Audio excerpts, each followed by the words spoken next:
Boa noite, meus queridos amigos e amigas do Facebook. É com muito prazer que mais uma vez nos encontramos para esse encontro virtual, né? Porém necessário para que a gente não se perca na solidão. Como foi combinado com o Leal, Lar Espírita Amor e Luz de Guarulhos, né? Um centro espírita que eu recomendo, que tenho grandes amigos e irmãos queridos ali, né? Sob a direção de Dona Maria, que depois dessa pandemia, quando se iniciarem os trabalhos da casa, que todos vocês que estão comigo nessa transmissão visitem o Lar Espírita Amor e Luz. Eu tenho certeza que vocês serão muito bem recebidos e será um prazer muito grande para aqueles trabalhadores receber qualquer pessoa pela primeira vez e quantas vezes forem necessárias, tá bom? Como foi combinado, hoje o tema será o livre-arbítrio. Combinamos iniciar às 19h30 e eu espero que até lá, daqui a 5 minutos, portanto, os meus amigos consigam entrar na transmissão para assistirem ao vivo, né? Aqueles que não conseguirem por N motivos, podem depois, então, assistir essa palestra pelo Facebook. Não sei se ela vai para o YouTube, mas eu já tenho algumas palestras também no YouTube. É só colocar Gesualdo Costa e aí vai aparecer ali as palestras que já estão postadas no Facebook. É uma honra estar aqui do lado de cá, representando o Centro Espírita Lar Espírita Amor e Luz, um centro pelo qual nutro um grande carinho e apreço por todos os trabalhadores ali. E para mim é uma honra poder participar de alguma maneira com as atividades da casa. Tenho feito algumas palestras ao vivo lá, né, quando as atividades presenciais estão acontecendo. E eu espero que esse problema logo passe, para que a gente possa se encontrar, para que a gente possa estar juntos mais uma vez, né? Eu faço votos que isso aconteça.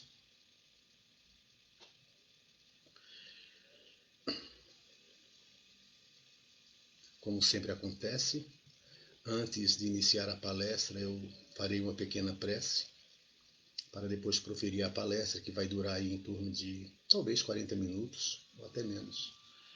Na sequência, farei as vibrações, uma prece final de agradecimento. Espero que todos vocês possam participar, fazendo seus comentários, né, sobre aquilo que eu estiver falando, né, se o áudio está chegando a contento, se a imagem também está boa. Eu gostaria muito que vocês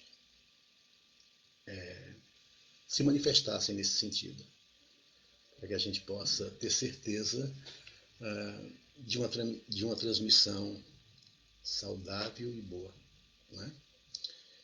Tá chegando aí aos 25 minutos, 19h25. Daqui a 4 minutos, então, a gente inicia a nossa palestra. Quero agradecer ao Ricardo, né, o meu mais novo amigo ali do Leal, filho da Dona Maria, que me dá todo o respaldo, né, necessário para que essa transmissão aconteça. Então eu quero agradecer de coração ao Ricardo. E à Dona Maria também pelo convite.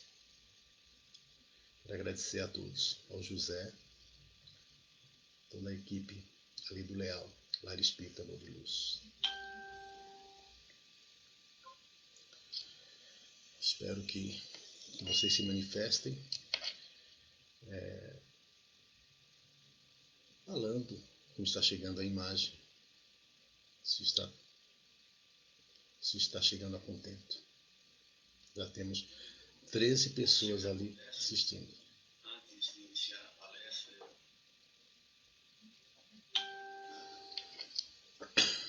esperemos mais um instante. 14 pessoas. Felizmente aqui eu não consigo ver o nome desses irmãos, desses amigos, que estão chegando para assistirem ao vivo. Eu não consigo realmente ver, mas quero agradecer de coração a todos vocês que estão aí do outro lado. Depois, com mais calma, no final da palestra, como eu sempre faço, se possível, agradecerei pessoalmente, individualmente a cada um de vocês. Tá bom? Que Jesus nos abençoe nesta noite, né? Para que tenhamos uma noite feliz. Vamos. Já temos aí alguns companheiros do outro lado a assistirem. E eu quero fazer uma pequena prece antes de iniciar a nossa atividade, como sempre acontece nos centros espíritas. Vamos cerrar levemente os nossos olhos para, de uma forma, uma introspecção, possamos nos conectar com o nosso eu sagrado, com este Deus interior que todos nós temos, nos colocar na presença dele, para agradecermos por mais um dia, por mais uma experiência vivida, para agradecermos por todas as bênçãos alcançadas, para agradecermos até por termos tanto a agradecer e termos tão pouco a pedir.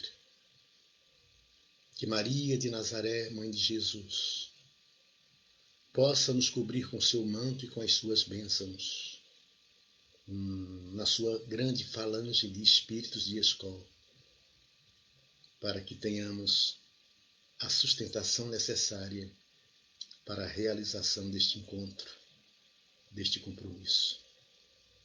Que Jesus se faça presente, como ele mesmo prometeu que quando se reunissem almas na terra, 2 ou mais, em seu nome ele ali estaria. E é nessa certeza, mestre amado,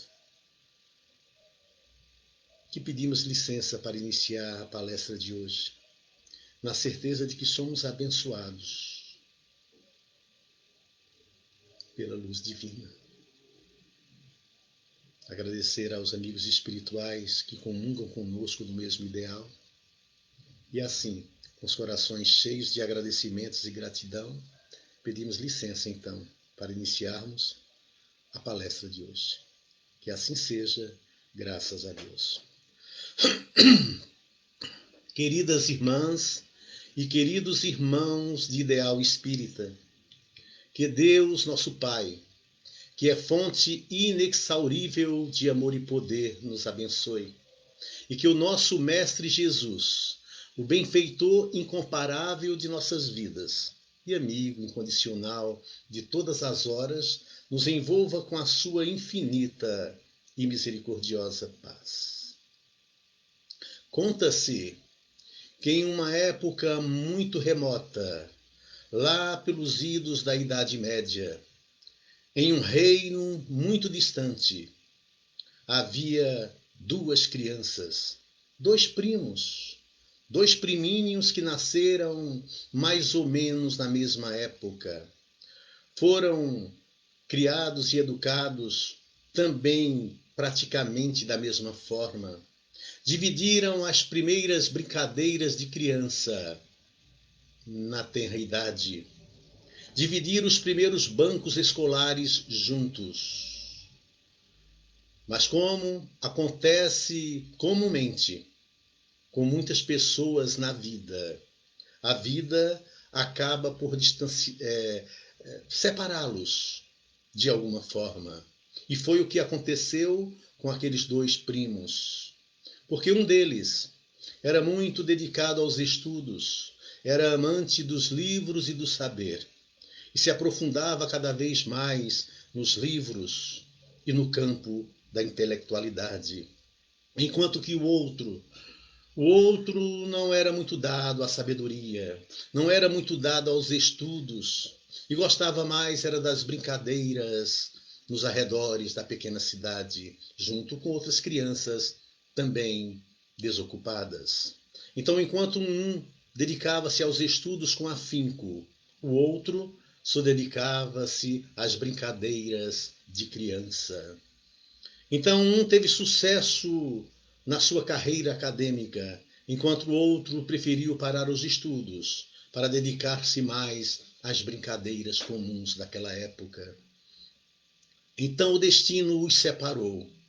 E com o passar do tempo, o único emprego que aquele preguiçoso, que não queria se dedicar aos estudos, conseguiu angariar foi ser remador do navio real, remador do navio do rei. Enquanto que o seu primo intelectual, enquanto que o seu primo que teve excelente sucesso acadêmico, conseguiu ser conselheiro, um dos conselheiros do rei. E assim a vida seguia. Certa vez, o rei seguia rio acima, uma viagem, uma navegação de negócios. Enquanto na proa do navio, o primo intelectual, conselheiro do rei, junto com os outros conselheiros, embaixo de uma marquise, e juntamente com o rei, deliberavam assuntos a serem tratados no destino. Enquanto isso, no mesmo momento, o primo remador, embaixo de um sol escaldante, junto com os outros remadores, remavam sem cessar rio acima, cobertos de suor e de fadiga. Aquele primo remador começou então a blasfemar contra a vida e blasfemar contra Deus, dizendo que Deus não era justo. Se somos todos iguais perante Deus, como que ele permite que algumas pessoas folgadas, segundo ele, ficassem tomando água de coco embaixo de uma marquise e jogando conversa fora, enquanto ele, com os outros companheiros, deixavam o couro ali, debaixo daquele sol escaldante? Não, Deus não era justo, como algumas pessoas diziam. Se somos todos iguais perante Deus, por que aqueles folgados ficam lá em cima, conversando, tomando refresco, enquanto nós nos matamos aqui, embaixo desse sol inclemente? E passou a tarde inteira blasfemando até em voz alta. E a viagem seguiu. À noite precisaram encostar em uma ribanceira para descansarem.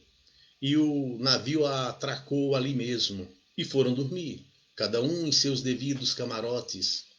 Alta noite, aquele primo remador foi acordado, com uma mão forte a balançar-lhe os ombros, pedindo-lhe que acordasse. Ele então acorda e, surpreso, ele verifica tratar-se do próprio rei. Pula, ato contínuo, e fica em pé diante da sua majestade e pergunta-lhe o que está acontecendo. O rei então lhe diz: estou ouvindo um barulho lá fora e não consigo dormir sem saber do que se trata. Quero que você suba até lá e descubra que barulho é esse que me incomoda tanto. O remador então se vestiu de qualquer maneira e subiu morro acima em busca das informações do rei. Subiu e depois de alguns instantes ele volta, dizendo ao rei: não se preocupe, majestade. Foi apenas uma gata que deu cria a uma ninhada de gatinhos e fez esse barulho todo que lhe incomodou. O rei então lhe pergunta: que raça são os gatos? Ele não havia reparado e teve que voltar novamente morro acima para trazer a nova informação, ou a informação completa para o rei. Depois de alguns instantes ele volta e lhe diz: majestade, são gatos siameses. E o rei lhe pergunta: quantos gatos ela deu cria? Ele não havia contado e tem que subir pela terceira vez o morro em busca da nova informação. E volta ao rei e lhe diz: são 6 gatinhos, majestade. O rei mais uma vez lhe pergunta: são quantos machos e quantas fêmeas. Ele não havia verificado isso. E volta novamente morro acima para trazer a quarta informação para o rei. Na descida ele lhe diz: Majestade, são 3 machos e 3 fêmeas. O rei então lhe pega pela mão, leva-lhe até o camarote do seu primo conselheiro e lhe diz a mesma coisa: estou ouvindo um barulho lá em cima, lá fora. Não consigo dormir sem saber do que se trata. Quero que você suba e verifique para mim. Que barulho é esse?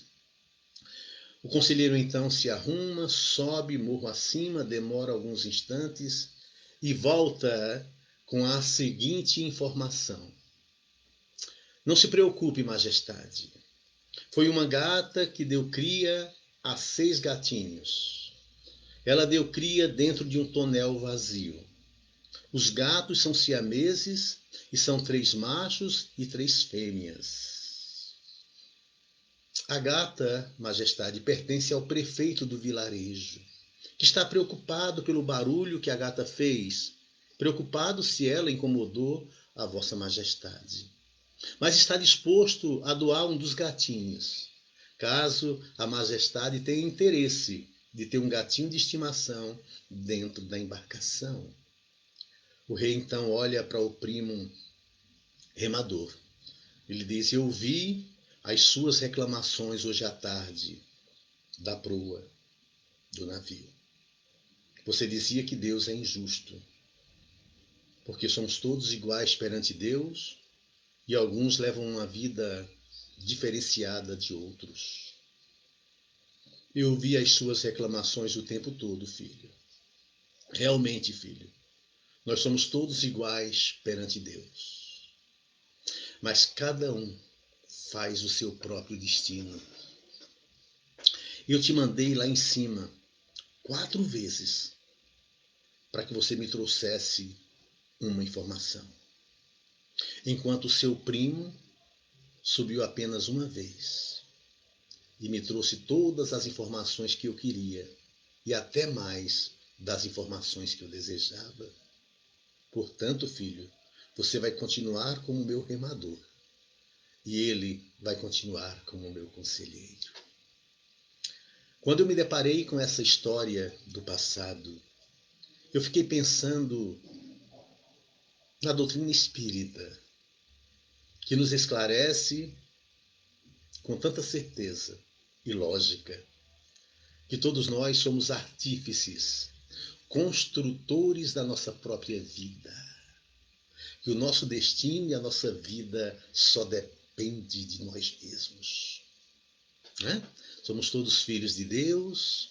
No livro de Ezequiel, o profeta diz ali que Deus não faz acepção de pessoas, que somos todos iguais perante Deus, e é verdade.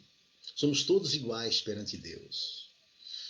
Mas existem diferenças na humanidade. Mas por que existem essas diferenças? Primeiro, pela nossa idade espiritual. Né? Não necessariamente fomos criados no mesmo momento. Né? Fomos criados, certamente, cada um no seu tempo. E o esforço que cada um faz para evoluir, para melhorar, enquanto espírito, faz a diferença. A mesma coisa de um estudante como o primo da história, que se dedica aos livros e ao ensino. Ele tem mais êxitos na sua carreira acadêmica e passa com glórias todos os anos. Mas o estudante preguiçoso, ele vai ter dificuldades de passar de um ano para outro e às vezes nem passa. Né? E assim é a vida do espírito. Vamos ser felizes ou não, tudo dependerá das nossas ações. Aqueles que têm mais aptidões que os outros, vai depender, como eu disse, da sua idade espiritual e do esforço que cada um faz para seguir adiante, para crescer enquanto espíritos e filhos de Deus, para sermos felizes, porque esse é o desejo de um Pai amoroso e bom e justo, que é nosso Pai celestial. Mas somos responsáveis pelos nossos atos.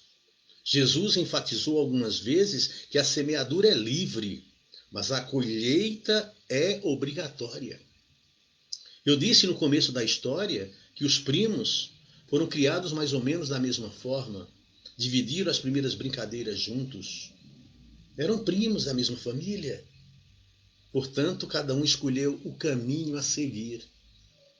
Então Deus não é injusto. Tudo só dependerá da nossa vontade. Vontade é um atributo do Espírito, não é? Então Jesus disse algumas vezes que a semeadura é livre, mas a colheita é obrigatória. Deus é tão bom que nos permite a liberdade de semearmos o que quisermos. Nos dá a liberdade de agirmos da maneira que bem entendermos. Porém, Ele é justo de deixar que colhemos exatamente o fruto que escolhermos plantar. Corroborando com as palavras de Jesus, Paulo, o grande baluarte do espiritismo nascente, do cristianismo nascente, disse lá em Gálatas, capítulo 6, versículo 7, a seguinte frase, escreveu aos Gálatas: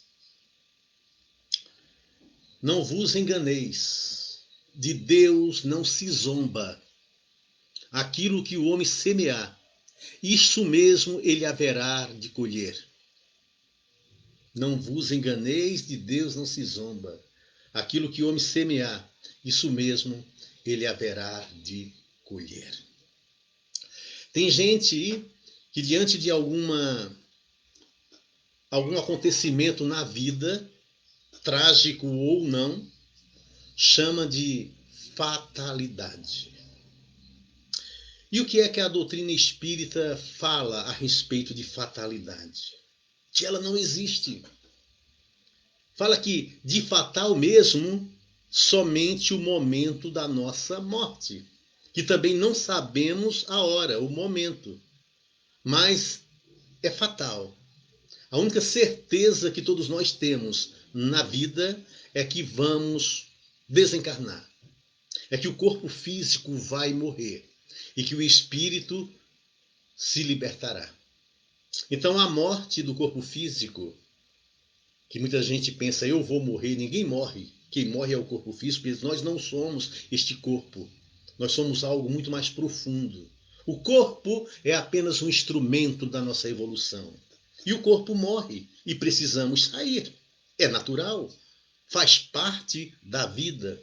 Então a única fatalidade que existe é a morte. É a certeza de que nascemos, vivemos e vamos morrer. Mas temos a certeza e a consolação de que a morte não existe para o espírito e que vamos voltar quantas vezes forem necessárias para seguirmos avante no nosso caminho evolutivo, na nossa jornada, na nossa vida espiritual. Mas da morte física ninguém escapa. Não adianta fugir, porque todos nós vamos inexoravelmente desencarnar, né? Conta-se até que havia um homem que queria fugir da morte, né? A morte chegou um dia e disse para ele o dia que ele iria realmente partir. Mas para isso a morte precisava encontrá-lo. Então ele resolveu fugir e se esconder e se disfarçar. Então a morte, no dia aprazado dos desencarnes das pessoas, chegavam para levar. E ele disse, ela vai chegar no meu endereço e não vai me encontrar. E eu vou sair, e eu vou me disfarçar. E raspou a cabeça, e ficou careca. E aí partiu pelo mundo e chegou numa outra cidade, ficou ali morando, totalmente disfarçado, já não tinha mais aquele cabelo bonito, raspou a cabeça, ficou careca para não ser reconhecido pela morte. Então, no dia da morte dele, como havia sido combinado, a morte chega e não o encontra em casa.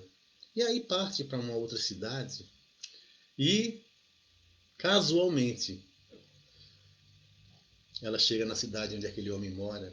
E sem ter o que fazer, não tinha ninguém naquela cidade para ela levar naquele dia, ela viu um baile acontecendo em determinado salão. Chega no salão, olha, vê todo mundo ali dançando, se divertindo. E ela resolve andar, transitar por aquele salão de pessoas que estão se divertindo. E fica pensando, meu Deus, eu vou dar a viagem perdida. Eu vim para levar aquele homem, era o dia dele partir, mas não o encontro. Mas eu preciso cumprir a minha missão. Eu preciso voltar para a minha dimensão na certeza de que alguém partiu. Então foi passando perto daquele homem careca, que ela não reconheceu naturalmente. Mas aí ela pensou consigo mesmo, já que eu não encontro aquele que eu vim buscar, eu vou levar esse careca mesmo. Então não teve jeito, né? É uma história só para ilustrar que não tem como fugir. Não tem como fugir. Jesus fala alegoricamente sobre esse assunto, dizendo que isso vai acontecer como um ladrão que chega à noite, ninguém sabe a hora. Nem ele sabe, só o Pai. Só Deus saberá o dia, a hora. Então fatalidade mesmo é isso. A fatalidade de que nós vamos realmente morrer. Partir desse plano. Porque ninguém veio para ficar. Ninguém veio para ficar. Destino. O que é que a doutrina espírita fala a respeito de destino? O destino está nas nossas mãos. Mas porque uns levam uma vida de tal maneira, outros levam outra vida de outra maneira, uns são felizes, outros são infelizes, uns são ricos, outros são pobres. Como é que alguém escolhe o destino de ser pobre? Como que alguém, se o destino sou eu que faço, se o destino está nas minhas mãos, como que eu vou escolher um destino de sofrimento? Meus amados, do ponto de vista físico, a gente não consegue entender isso.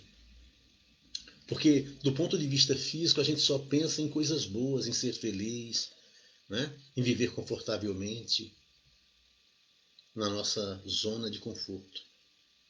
Mas do ponto de vista espiritual, as coisas mudam. Porque enquanto espíritos, o olhar é outro.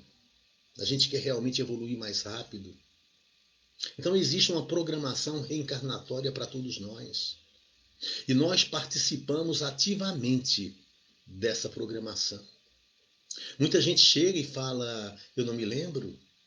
E alguns filhos ingratos olham para os pais e falam, eu não pedi para nascer. Ora, não pediu mesmo, implorou. Existe uma fila enorme na espiritualidade querendo reencarnar e está difícil. Os pais não querem ter mais muitos filhos, é um ou dois no máximo. Tem mulheres que não querem ser mães de maneira alguma, existe até a pílula do dia seguinte, está difícil reencarnar. Está muito difícil, então as pessoas esquecem por causa do choque grande do espírito com a matéria. É natural, é um outro corpo, é um outro cérebro. A memória é cerebral, é o cérebro que coordena. Então é natural que se esqueça. Mas nós participamos ativamente da nossa programação reencarnatória. Nosso destino, então, se existe, somos nós que fazemos. É com a nossa, com a nossa concordância que a espiritualidade organiza a nossa jornada aqui na Terra. Isso quando se trata de provas que desejamos passar para evoluir mais rápido. Porque no mundo espiritual, quando a gente vislumbra um estado de nirvana, espíritos superiores vivendo muito felizes, a gente deseja ardentemente chegar lá. Mas é no campo físico que nós passamos pelas provas. Então muitas vezes a gente até escolhe ou concorda com uma vida de sofrimento para evoluirmos mais rápido, para resgatarmos com mais eficácia os nossos débitos do passado, tudo com a nossa concordância. Mas existem reencarnações compulsórias, sim, onde acontecem as expiações, porque chega uma hora que algo tem que acontecer. Aqueles espíritos que não querem reencarnar logo, Deus sabe esperar. Deus é eterno, Deus sabe esperar. Mas um dia, como o universo é dinâmico, todos desejarão avançar. Todos desejarão avançar. André Luiz narra um caso de um homem que queria ficar só no campo da preguiça, né? Em um parque na espiritualidade, sem se ocupar de nada. E aí Lísias pergunta até quando ele vai ficar ali. André Luiz fala até ele se cansar. Uma hora ele se cansa e ele vai querer evoluir. E é assim mesmo. Deus sabe esperar. Agora, quando para a nossa própria evolução a gente precisa vir, mas não queremos, então existem leis, as chamadas reencarnações compulsórias. Mas lá no fundo da nossa consciência a gente sabe o que está passando. Né? Todo mundo sabe o que está acontecendo com ele. É quando chega na matéria física a gente esquece. Mas está tudo programado. Então não existe destino. O destino somos nós que fazemos. Sabe a história daquele homem que adivinhava tudo, daquele sábio? Pois é. Um dia um grupo de amigos se reuniram para sei lá, para ganhar a aposta dele, para desonrá-lo diante do público. E um dos jovens teve a seguinte ideia, um plano infalível para sei lá, desonrar aquele homem sábio que adivinhava tudo. Ele disse, eu vou pegar um pássaro, vou prender na minha mão e vou esconder atrás da minha mão, nas costas. E vou perguntar para ele o que eu tenho nas mãos. E é claro que ele vai acertar, que ele acerta tudo. E ele vai dizer, é um pássaro. E aí eu vou perguntar para ele, para desonrá-lo, o pássaro está vivo ou morto? Eu vou estar com o pássaro vivo. Se ele falar que o pássaro está vivo, eu aqui mesmo atrás, eu torço o pescocinho do pássaro e ele morre. Né? E mostro para ele o pássaro morto e ele é desonrado diante do público. Se ele falar que o pássaro está morto, eu apresento o pássaro vivo. Então é um plano infalível, não tem como perdermos a aposta. E ele ficará desonrado perante do público todo. E assim é feito. Aqueles jovens se apresentam diante do homem sábio, um deles com o pássaro vivo, claro, na mão, escondido nas costas, e pergunta ao sábio, sabe o que eu tenho nas mãos? E o sábio responde, um pássaro. Muito bem. Agora a pergunta mais importante, sábio. O pássaro está vivo ou morto? E o sábio lhe diz, isso depende de você.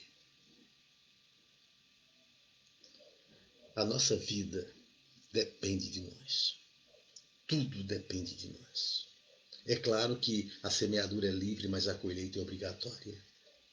E tudo que nós semearmos, nós precisamos colher. Causas atuais e causas anteriores das nossas aflições. Evangelho segundo o Espiritismo. Se eu estiver passando por alguma dificuldade, por alguma situação difícil, que eu olhe para essa existência. Normalmente está nessa existência a causa de tudo aquilo. Mas se não estiver nessa existência, com certeza vai estar nas existências transatas. Porque Deus é justiça absoluta. Porque Deus é amor absoluto. E se é justiça absoluta também, nada do que me acontece está errado. Tudo o que me acontece está certo. Ação e reação.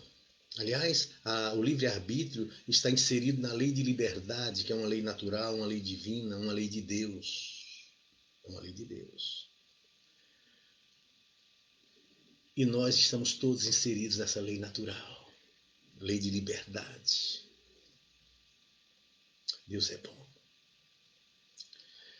E o que está acontecendo agora? Essa pandemia mundial. Por que será que Deus permite que isso aconteça? Primeiro, Deus é um Deus de amor. Não é que Ele autoriza que isso aconteça. As coisas simplesmente acontecem porque estamos inseridos em leis. Leis físicas e leis divinas ou naturais. Nós estamos subordinados a estas leis. Deus estabeleceu as leis que regem o universo e nós estamos submetidos a ela. É claro que está provado que quando desmatamos a terra, terá uma reação no futuro. Está provado que quando poluímos um rio, haverá uma reação ruim no futuro. Está provado que quando poluímos a atmosfera, haverá consequências terríveis no futuro.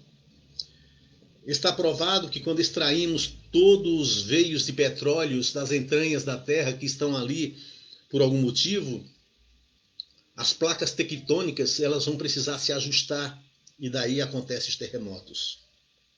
Está provado que o cigarro faz mal para a saúde, as drogas fazem mal para a saúde. Está provado.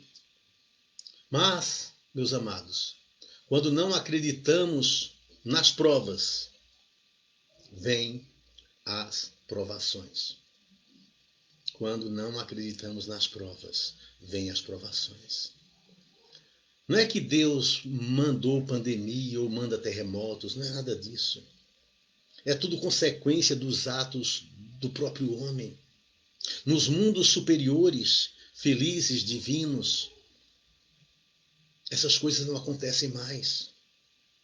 Porque são mundos muito espiritualizados. Nós estamos ainda no começo da nossa jornada evolutiva e é comum que tudo isso aconteça. É comum que tudo isso aconteça. Mas Jesus disse certa vez que não temamos aquilo que mata o corpo, porque o espírito é indestrutível. Para nos preocuparmos mais com as coisas que o ladrão não rouba, que a traça não corrói, que a ferrugem não come, e buscarmos o reino de Deus e sua justiça primeiro. Mas fazemos o contrário. Deixamos o reino de Deus e sua justiça para depois. E nos preocupamos em demasia com coisas efêmeras que o ladrão rouba, que a traça corrói, que a ferrugem come. O próprio corpo físico, que é um instrumento maravilhoso que Deus nos deu, nós não cuidamos bem dele. Mas não é nosso. Nos foi dado pela misericórdia divina para a nossa evolução.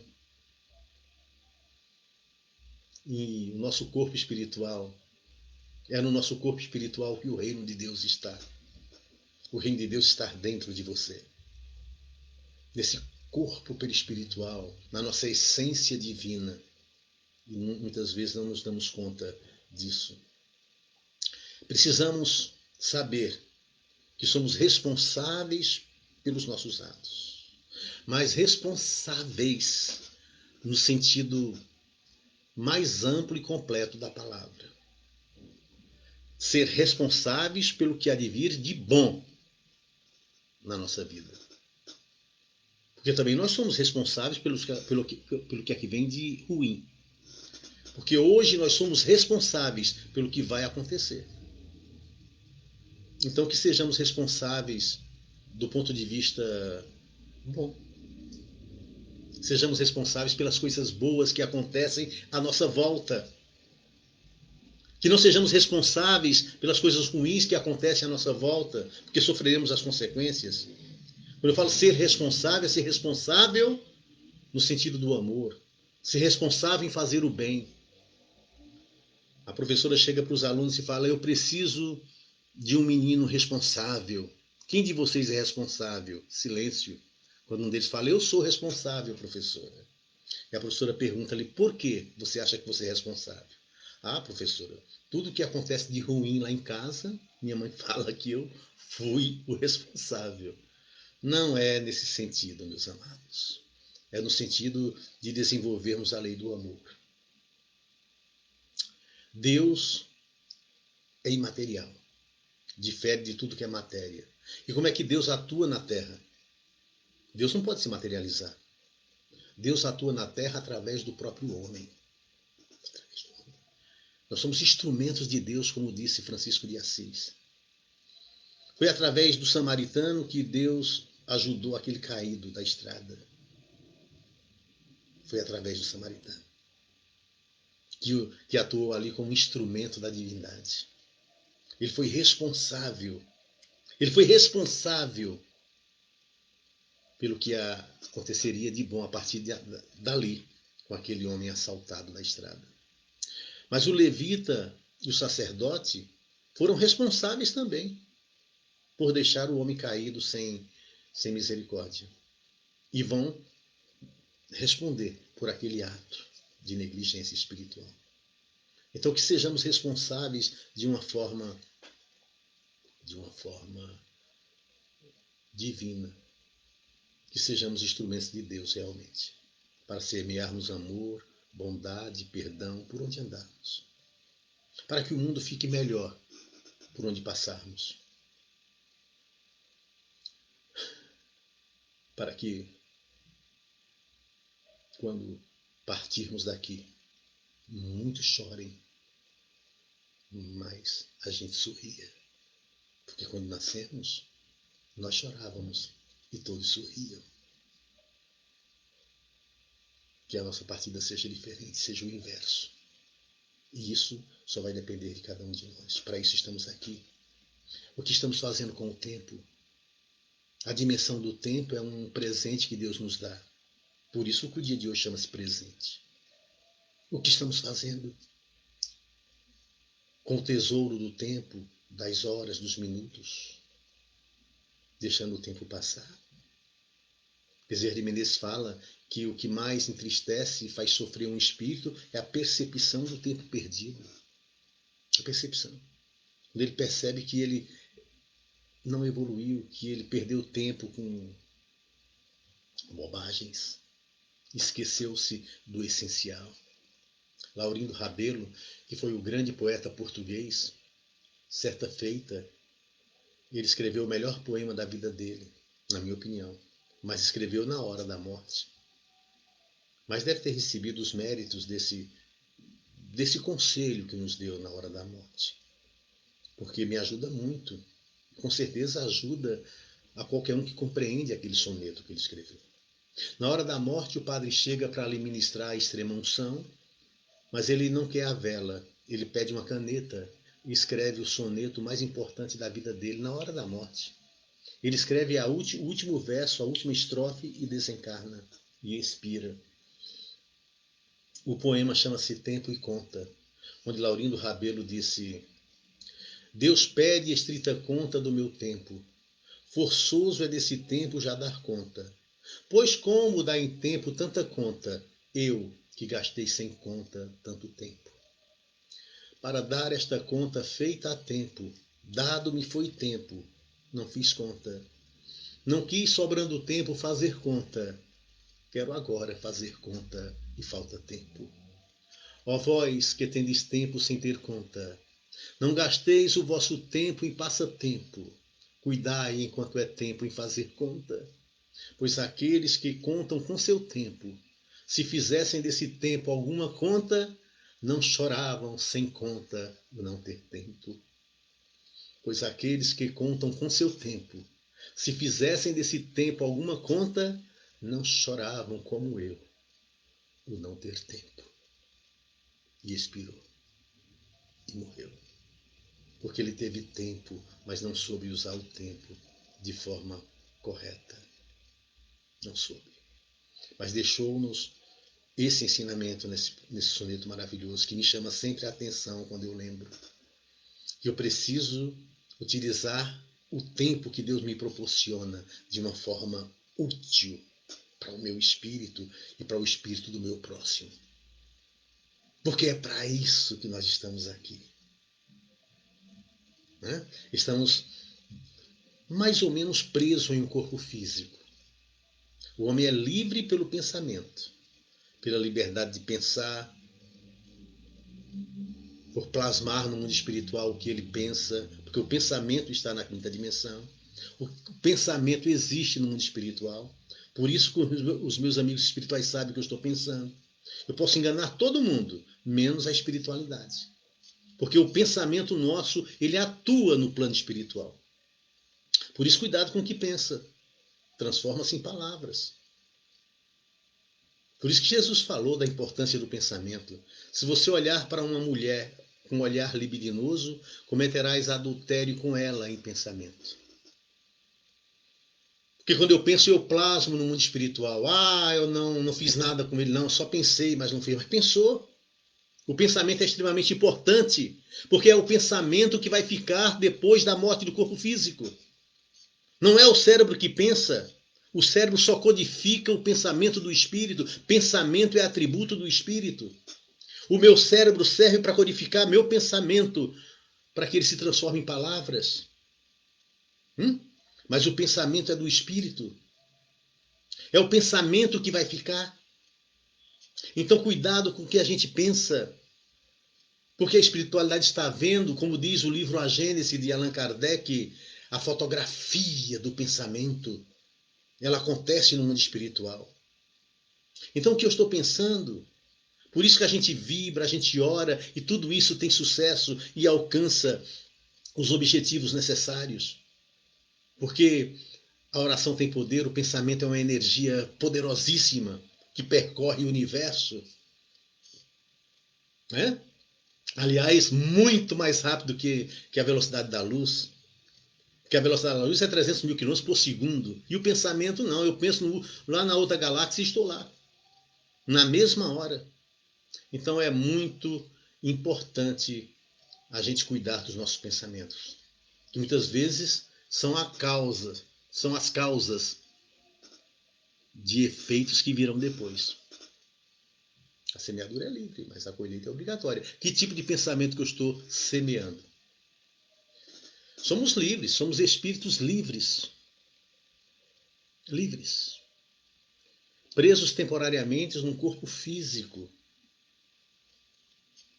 E parcialmente. Porque enquanto seres pensantes, nós somos livres. Paulo escreve ainda para os Gálatas, lá no capítulo 5, logo no versículo 1. Começo do capítulo 5 dos Gálatas. Foi para sermos verdadeiramente livres que o Cristo nos libertou. Olha, foi para sermos verdadeiramente livres que o Cristo nos libertou. Como assim? Como Cristo nos libertou? A doutrina do Cristo. Quando nós praticamos a doutrina de Jesus, que é a doutrina do amor, nós seremos verdadeiramente livres. Livres. Foi para sermos verdadeiramente livres que o Cristo nos libertou. E se eu tenho que pagar alguma coisa? Ora, que eu pague logo. Esse é o pensamento do ponto de vista espiritual. Na espiritualidade a gente fala, já que eu tenho que pagar, que eu pague logo para avançar mais rápido. Porque de todo jeito eu vou ter que pagar. Se eu tenho um carnê de um bem que eu adquiri e eu tenho que pagar as parcelas daquele carnê, o bem só é meu quando eu pagar. Mas que felicidade quando eu pago a última parcela. Então, meus amados, que paguemos com resignação aquilo que devemos. Só que é bom lembrar que existem duas moedas com as quais nós pagamos tudo no universo. Só existem duas moedas para Deus. É a moeda da dor e a moeda do amor. Não tem outra. Pagamos os nossos débitos, as nossas dívidas, porque não sairemos daqui sem pagarmos o último ceitil, como nos afirmou Jesus. Só sairemos da terra quando pagarmos o último ceitil, o último centavo, que devemos às leis da terra, com a moeda do amor ou da dor. Se não for por uma, vai ser por outra, não tem jeito. Então, que escolhamos, pela nossa liberdade de escolha, pagarmos as nossas mazelas anteriores, transatas, com a moeda do amor. Não adianta. Não adianta protelar. Né? Não adianta procrastinar. Não adianta adiar. Nós temos que pagar. Igual aquele homem que foi fazer um tratamento dentário, fazer um canal, digamos assim, e aí ele olhou para o dentista, tremendo de medo, já suando frio, olhou para o dentista e disse assim: doutor, vai doer? E o doutor olhou para ele e disse assim: não, filho, vai doer só na hora, daqui mais tarde já não dói mais. Ele olhou para o dentista e disse: então eu volto mais tarde. Não adianta, não adianta. É melhor encararmos a nossa vida, tudo o que nos acontece, na certeza de que nós somos os responsáveis. Porque se falar, ai, coitadinho de mim, eu não mereço passar por isso, eu estou blasfemando contra Deus. Eu estou dizendo que Deus é injusto. Nossa, eu não mereço passar por isso. Quantas vezes a gente não fala assim? E blasfemamos contra Deus, contra a sua sabedoria, contra a sua bondade. Então, quando a gente compreende, a gente não blasfema mais. A gente passa a entender que nós somos responsáveis pela nossa própria vida. E se eu semeei coisas ruins, é importante que agora eu comece a semear coisas boas. Isso é importante. Que eu comece agora, como um trabalhador de última hora, a semear coisas boas, não importa o momento. Jesus disse isso muito bem na parábola dos trabalhadores da última hora. Não importa o momento que eu iniciar o meu caminho espiritual para o bem, para o amor. Deus vai me acolher da mesma forma e me pagar da mesma forma como paga aqueles que já atingiram a santidade lá atrás. Então que seja agora. É para isso que nós estamos vivendo. Para fazermos a vontade de Deus. A gente vive fazendo a nossa vontade, a vontade do ego. E a vontade de Deus é deixada sempre para segundo plano. Mas somos nós que fazemos a vontade de Deus. E eu encontro na Bíblia Sagrada vários trechos onde eu tenho que fazer a vontade de Deus. A Bíblia nos ensina isso. O próprio Jesus, na oração do Pai Nosso. Seja feita a vossa vontade, assim na terra como no céu, e eu faço a minha, não faço a vontade de Deus. No Getsemane, no momento de dor, suando sangue, lágrimas de sangue, Jesus disse: estou triste até a morte dos seus discípulos. Pai, afasta de mim esse cálice. E na sequência disse: mas seja feita a tua vontade e não a minha. Em outra oportunidade, Jesus disse: nem todos aqueles que clamam Senhor, Senhor será salvo, mas aqueles que fazem a vontade do Pai. A vontade do Pai está em várias partes. Paulo diz lá aos Romanos, capítulo 7, não vos conformeis com o mundo, mas transformai-vos pela renovação da vossa mente, para entender qual é a boa, perfeita e agradável vontade de Deus. Nós somos artífices e construtores junto com Deus, co-criadores, e somos instrumentos de Deus aqui na terra. É através do homem que Deus atua na terra. E o que estamos fazendo? Deus tem paciência e sabe esperar, como diz a doutrina espírita. Por que que na espiritualidade eu peço uma vida de sofrimento? Ninguém entende isso do ponto de vista físico. Mas às vezes, como diz Allan Kardec, às vezes o doente prefere um remédio mais amargo, se vai curá-lo mais rápido. Não é isso? Aqui na Terra mesmo. Então, do ponto de vista espiritual, é assim também. O espírito, às vezes, escolhe uma vida mais amarga, porque vai curá-lo espiritualmente mais rápido. É assim. Mas é importante nós sabermos que tudo que nos acontece está escrito por nós mesmos. As páginas do futuro estão em branco. E quem vai escrever as páginas do meu futuro sou eu. Quem vai escrever as páginas do seu futuro é você. O que vamos escrever vai depender de cada um de nós. E a vida vai nos devolver exatamente aquilo que nós dermos a ela. Conta-se que um pai e um filho andavam por uma montanha. Quando o pequeno menino tropeçou, machucou o pé e gritou: ai! E o eco da montanha respondeu: ai! O menino então gritou: o que é isso? E o eco da montanha respondeu: o que é isso? O menino então ficou nervoso e disse: covarde! E o eco, covarde, chegou até ele. Ele olhou para o pai e disse: pai, o que é isso? O pai disse: é assim, filho, escuta. Campeão! E a palavra voltou do eco: campeão! Você é uma pessoa maravilhosa! E o eco voltou: você é uma pessoa maravilhosa. Aí o filho disse: o que é isso, pai? O pai olhou para o filho e disse: filho, algumas pessoas chamam isso de eco. Eu chamo de vida. A vida nos devolve, filho, tudo aquilo que nós damos a ela. Meus amados, que o vento sempre sopre em suas costas, te impulsionando avante. Que o sol sempre brilhe em seu rosto, levando luz e alegria, iluminando seus passos, levando luz e felicidade à sua vida, às vezes difícil.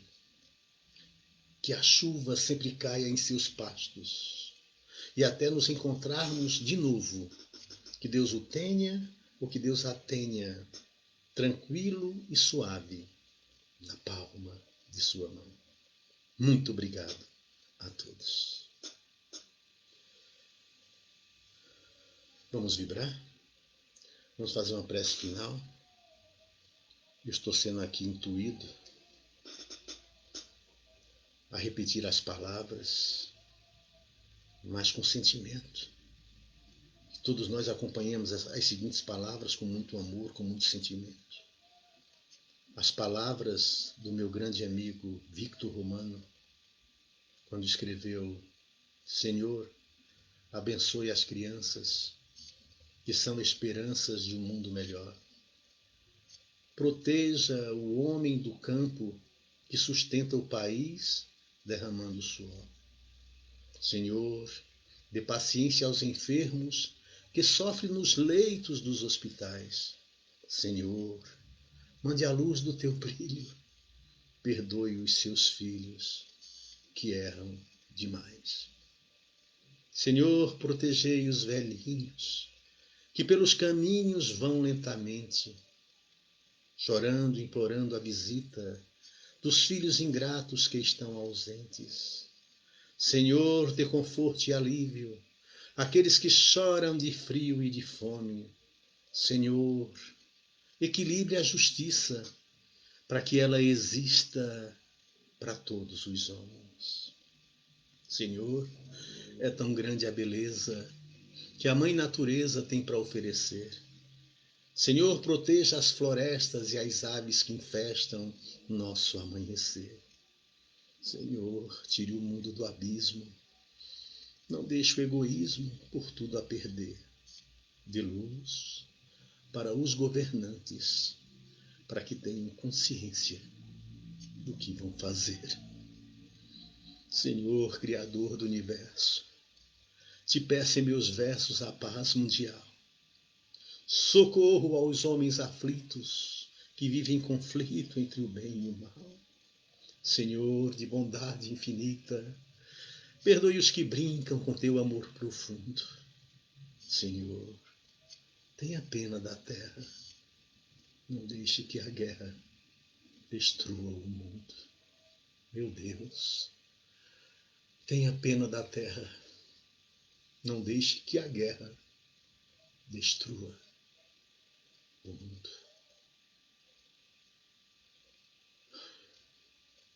Paz e luz para todos nós.